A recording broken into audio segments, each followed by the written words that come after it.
Hello साथियों, कैसे हो आप सभी। उम्मीद है आप सभी अच्छे होंगे। मैं हरवेंद्र एक बार फिर से आप सभी साथियों का अपने परिवार हर क्लासेस 24 में आपका स्वागत करता हूं। आज बात करेंगे जितने भी अभ्यर्थी यूपीएससी एग्ज़ाम की तैयारी कर रहे हैं उनके लिए जो लगातार हम हिंदी के प्रश्नों की वीडियो की सीरीज चला रहे हैं, उसी में ये अगली वीडियो है। यदि आपने पिछली वीडियो नहीं देखी है तो इस वीडियो के डिस्क्रिप्शन में लिंक दिया गया है, तो आप इस वीडियो को ज़रूर देखें क्योंकि ये सभी वीडियो आपके लिए ज़रूरी वीडियो है। और यदि आपने अभी तक अपने इस यूट्यूब चैनल को सब्सक्राइब नहीं किया है तो सब्सक्राइब जरूर कर लें, क्योंकि यदि आप सब्सक्राइब कर लेंगे तो इसी तरह की महत्वपूर्ण जानकारी आपको लगातार मिलती रहेगी, इसलिए सब्सक्राइब जरूर कर लें। अब बात कर लेते हैं पहला प्रश्न। पहला प्रश्न है आपका, ब्रह्म ऋषि का सही छंद विच्छेद कौन सा है। ऑप्शन ए ब्रह्म प्लस ऋषि, ऑप्शन बी ब्रह्म प्लस ऋषि, ऑप्शन सी ब्रह्म प्लस ऋषि, ऑप्शन डी ब्रह्मा प्लस ऋषि। इस प्रश्न का उत्तर बताएं। इस प्रश्न का उत्तर क्या होगा? तो इस प्रश्न का जो उत्तर सही होगा वो आपका सही होगा ऑप्शन आपका बी ब्रह्म प्लस ऋषि। क्या होगा? ब्रह्म प्लस ऋषि इसका सही छंद विच्छेद होगा। और आपको बता दें ये किस संधि का उदाहरण है, तो ये आपका स्वर संधि का उदाहरण है। किसका उदाहरण है? स्वर संधि का उदाहरण है। उसके अलावा आपको बता दें कि जो ये स्वर संधि है तो इसे हम पहचानेंगे कैसे। तो इसे पहचानने के लिए अ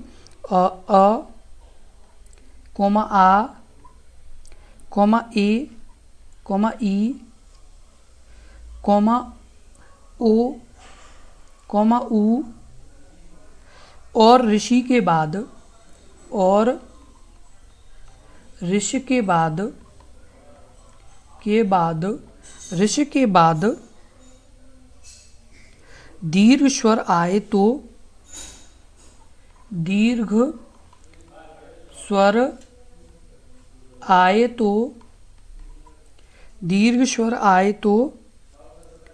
मिलकर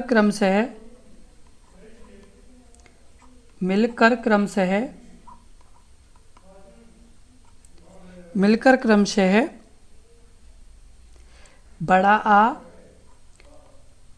आ और बड़ी ई और बड़ा ऊ और ऋषि हो जाते हैं। तो ये जानना आपके लिए क्या है? बहुत ही जरूरी है। अगला प्रश्न है प्रश्न नंबर 2। सूक्त का सही छंद विच्छेद है। ऑप्शन ए शु प्लस उक्त, ऑप्शन बी सूक्त प्लस ई, ऑप्शन सी सूक्त प्लस उक्त यानी शु प्लस उक्त, ऑप्शन डी शु प्लस अक्ते। इस प्रश्न का उत्तर बताएं। इस प्रश्न का उत्तर क्या होगा? तो इस प्रश्न का जो उत्तर सही होगा वो आपका सही होगा ऑप्शन आपका ए यानी शु प्लस उक्ति। क्या होगा? शु प्लस उक्ति सही होगा। और ये किस संधि का उदाहरण है? तो ये दीर्घ संधि का उदाहरण है। किसका उदाहरण है? तो दीर्घ संधि का ये उदाहरण है। अगला प्रश्न प्रश्न नंबर 3। सूर्योदय शब्द में कौन सा संधि प्रयुक्त है। ऑप्शन ए दीर्घ संधि, ऑप्शन बी गुण संधि, ऑप्शन सी वृद्धि संधि, ऑप्शन डी यड़ संधि। इस प्रश्न का उत्तर बताएं। इस प्रश्न का उत्तर क्या होगा? इस प्रश्न का जो उत्तर होगा वो आपका सही होगा ऑप्शन बी गुण संधि। क्या होगा? सूर्योदय शब्द में कौन सी संधि है? तो गुण संधि है। कौन सी संधि है? तो गुण संधि है। और आपको बता दें कि गुण संधि को आप पहचानें कैसे। तो आपको बता दें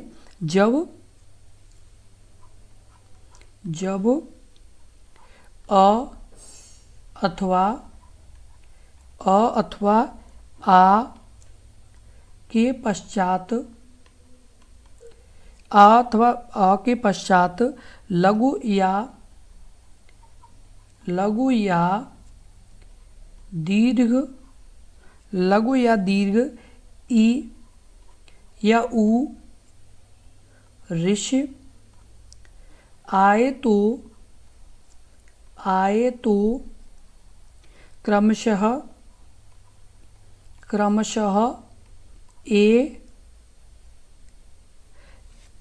ए और ओ हो जाता है। क्या हो जाता है? ए और ओ और अर, या ए ओ और अर ये आपका हो जाता है। जैसे अभी आपका जैसे कोई एक शब्द है, जैसे देवेंद्र है। क्या है? देवेंद्र। तो अभी यहाँ पर देवेंद्र है तो इसका संधि विच्छेद कैसे होगा? देव प्लस इंद्र। क्या होगा संधि विच्छेद, देव प्लस इंद्र, इसका संधि विच्छेद होगा तो ये आपका देवेंद्र हो जाएगा। अगला प्रश्न है प्रश्न नंबर 4, प्रत्यक्ष शब्द में कौन सी संधि है? ऑप्शन ए अयाद, ऑप्शन बी गुड़, ऑप्शन सी यड़, ऑप्शन डी दीर्घ। इस प्रश्न का उत्तर बताएं। इस प्रश्न का उत्तर क्या होगा? का जो उत्तर सही होगा वो आपका सही होगा ऑप्शन सी यड़ संधि। प्रत्यक्ष शब्द में कौन सी संधि है? तो यड़ संधि है। कौन सी संधि है? तो यड़ संधि है। अब जैसे आपको बता दें कि यड़ संधि को आप कैसे पहचान पाएंगे, तो जब ए उसके बाद बड़ी ई और ऊ, बड़ा ऊ और ऋषि, क्या ऋषि के बाद कोई भिन्न स्वर आता है, कोई भिन्न स्वर आता है, कोई भिन्न स्वर आता है तो ई और बड़ी ई का य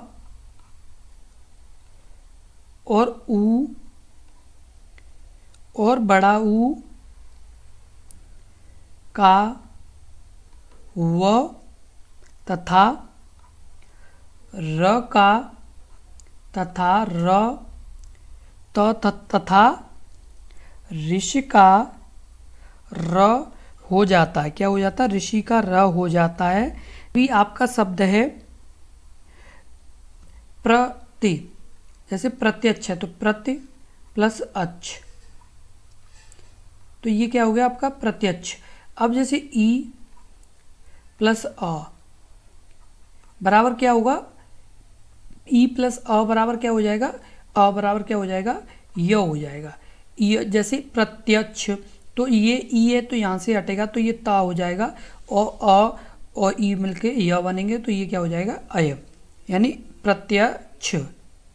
प्रश्न नंबर 5, रीति प्लस अनुसार से संधि के बाद शब्द बनेगा रीत्यानुसार, ऑप्शन बी रीतोनुसार, ऑप्शन सी रीत्यनुसार, ऑप्शन डी रीत्यनुसार। इस प्रश्न का उत्तर बताएं। इस प्रश्न का उत्तर क्या होगा? प्रश्न का जो उत्तर होगा वो आपका सही होगा ऑप्शन डी रीत्यनुसार। क्या होगा? रीत्यनुसार इसका संधि विच्छेद होगा।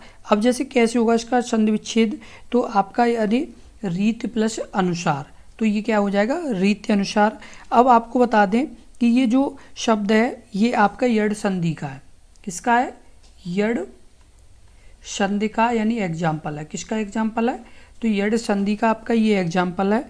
और आपको पहले ही हम बता चुके हैं कि आपके जो यड़ संधि हैं और ये पहचानने की कैसे, तो आपके जब यदि ई, बड़ी ई, छोटा ऊ, बड़ा ऊ और ऋषि यदि ये आए तो क्या होता है कि छोटी ई और बड़ी ई का क्या हो जाता है? छोटी ई बड़ी से क्या मिल जाते हैं? तो छोटी और बड़ी के साथ क्या होता है? तो आपको बता दें कि जो आपके छोटी बड़ी का क्या हो जाता है? तो आपका य हो जाता है। क्या हो जाता है? य हो जाता है। और छोटा ऊ बड़ा ऊ का क्या हो जाता है? तो वह। और आपको बता दें ऋष का क्या हो जाता है? तो ऋष का हो जाता है आपका र। तो ये आपको ध्यान रखना बहुत ही ज़रूरी है क्योंकि ये आपके लिए बहुत ही महत्वपूर्ण जानकारी है। अगला प्रश्न नंबर 6, गवीश में प्रयुक्त संधि का नाम है। ऑप्शन ए गुण संधि, ऑप्शन बी अयादि संधि, ऑप्शन सी दीर्घ संधि, ऑप्शन डी यड़ संधि। इस प्रश्न का उत्तर बताएं। इस प्रश्न का उत्तर क्या होगा? इस प्रश्न का उत्तर बताएं। इस प्रश्न का उत्तर क्या होगा? प्रयुक्त संधि का नाम क्या है? तो अयादि संधि है। क्या है? तो अयादि संधि है। अब जैसे आप अयादि संधि को पहचानेंगे कैसे? यदि ए और ए, छोटी ए और बड़ी ए और छोटा ओ और बड़ा ओ, छोटा और बड़ा ओ स्वरों का मेल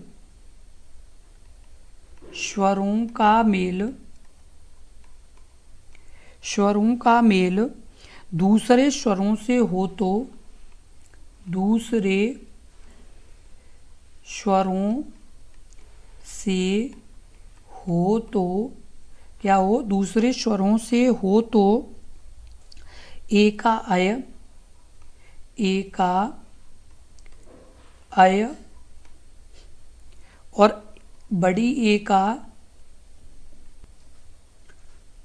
बड़ी ए का, बड़ी ए का क्या हो जाता है, तो बड़ी ए का आय, आय हो जाता है। और ओ का अव, और बड़ा ओ का आव हो जाता है। क्या हो जाता है, तो आव हो जाता है। तो ये क्या है, आपको ध्यान रखना बहुत ही ज़रूरी है, क्योंकि ये बहुत ही महत्वपूर्ण जानकारी है। जैसे अभी गवीश है, तो गवीश का संधि विच्छेद क्या होगा, तो गो प्लस ईश, क्या होगा, गो प्लस ईश बराबर आपका गवीश। ठीक है।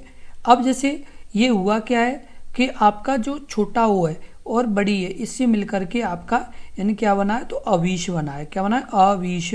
तो ये गवीश आपका हो गया है। अगला प्रश्न है प्रश्न नंबर 7। तल्लीन में संधि प्रकार है। ऑप्शन ए स्वर संधि, ऑप्शन बी व्यंजन संधि, ऑप्शन सी विसर्ग संधि, ऑप्शन डी इनमें से कोई नहीं। इस प्रश्न का उत्तर बताएं। इस प्रश्न का उत्तर क्या होगा, तो इस प्रश्न का जो उत्तर सही होगा वो आपका सही होगा ऑप्शन बी व्यंजन संधि। तल्लीन में संधि का प्रकार है तो व्यंजन संधि है। क्या है, तो व्यंजन संधि है। और आपको बता दें कि व्यंजन के बाद व्यंजन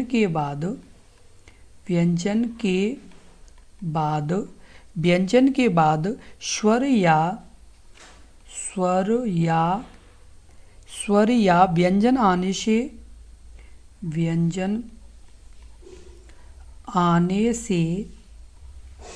व्यंजन आने से जो परिवर्तन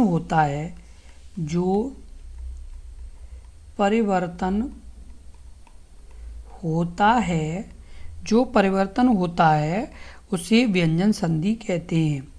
उसे व्यंजन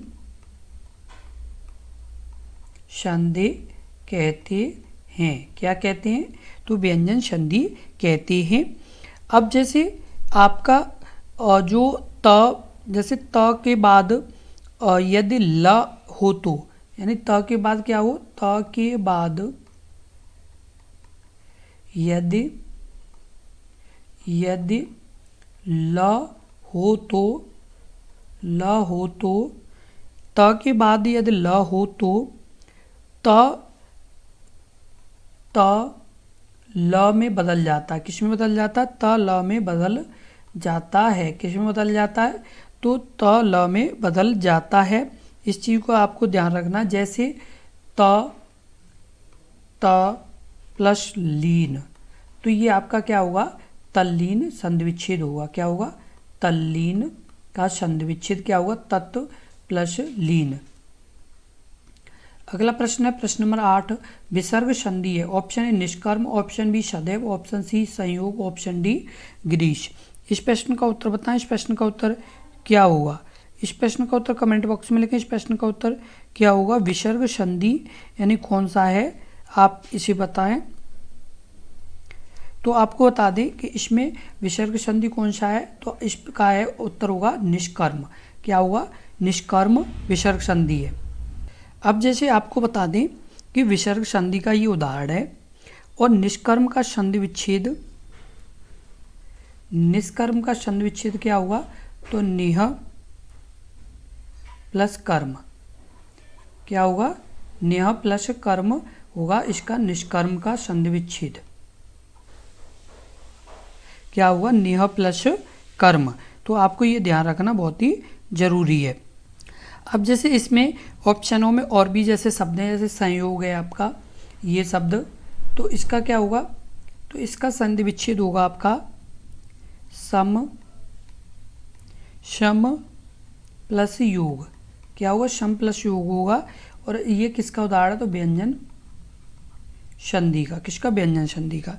अभी जैसे ग्रीस है, तो ग्रीस आपका यानी गिर प्लस ईश, तो ये किसका उदाहरण है, तो ये आपका दीर्घ संधि का है। किसका, दीर्घ संधि का है। उसके अलावा आपका सदैव, सदा प्लस एव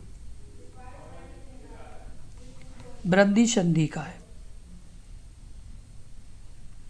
अगला प्रश्न है प्रश्न नंबर 9, कह प्लस अपे की संधि होगी। ऑप्शन ए कपेह, ऑप्शन बी कोपे, ऑप्शन सी कपे, ऑप्शन डी करपे।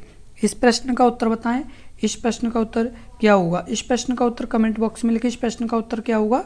तो इस प्रश्न का जो उत्तर होगा वो आपका सही होगा। ऑप्शन आपका कौन सा होगा? तो ऑप्शन आपका सही होगा। तो ये आपका सही होगा ऑप्शन डी, यानी ऑप्शन बी सही होगा, को पे। यानी क्या होगा? तो को पे आपका ये सही होगा।